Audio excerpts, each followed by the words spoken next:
દરેક નીતિની સામે કાયદાની રીતે ઊભો રહેતો SSK ન્યૂઝ ચેનલ।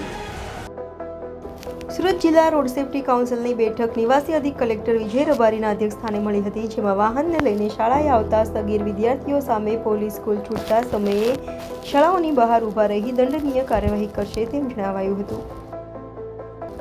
સુરત જિલ્લાની રોડ સેફટી કાઉન્સિલની બેઠક નિવાસી અધિક કલેક્ટર વિજય રબારીના અધ્યક્ષસ્થાને જિલ્લા સેવા સદનના સભાખંડ ખાતે મળી હતી।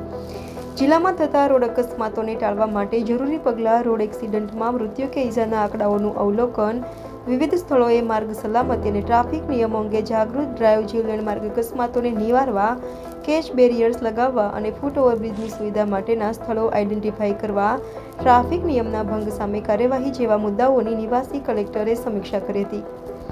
કામરેજ 4 રસ્તાથી તાપી નદી તરફ જતા નેશનલ હાઈવેની જમણી અને ડાબી બાજુના સર્વિસ રોડ તેમજ કામરેજ 4 રસ્તાથી કડોદરા તરફ જતા જમણી અને ડાબી બાજુ સર્વિસ રોડ પર ગેરકાયદેસર દબાણ દૂર કરી સર્વિસ રોડ ખુલ્લા કરવા અંગે ચર્ચા કરી દબાણકર્તાઓ સામે કાર્યવાહી કરવા નિવાસી કલેક્ટરે નેશનલ હાઈવે ઓથોરિટી અને સંબંધિત અધિકારીઓને સૂચના આપી હતી। વાહન લઈને શાળામાં આવતા સગીર વિદ્યાર્થીઓ અકસ્માત સર્જી પોતાનો અને અન્ય વાહન ચાલકો સામે જીવનું જોખમ સર્જી શકે છે। એ અંગે ચર્ચા દરમિયાન નિવાસી કલેક્ટરે સ્કૂલ છૂટતા સમયે પોલીસ કર્મીઓને શાળાઓની બહાર ઊભા રહી આવા સગીર વિદ્યાર્થીઓ સામે દંડનીય કડક કાર્યવાહી કરવા સૂચના આપી હતી। બેઠકમાં RTO MH પટેલ, ERTO આકાશ પટેલ, જિલ્લા આરોગ્ય અધિકારી doctor Anil Patel, police, traffic અને NHAIના અધિકારીઓ, કાઉન્સિલના સભ્યો ઉપસ્થિત રહ્યા હતા।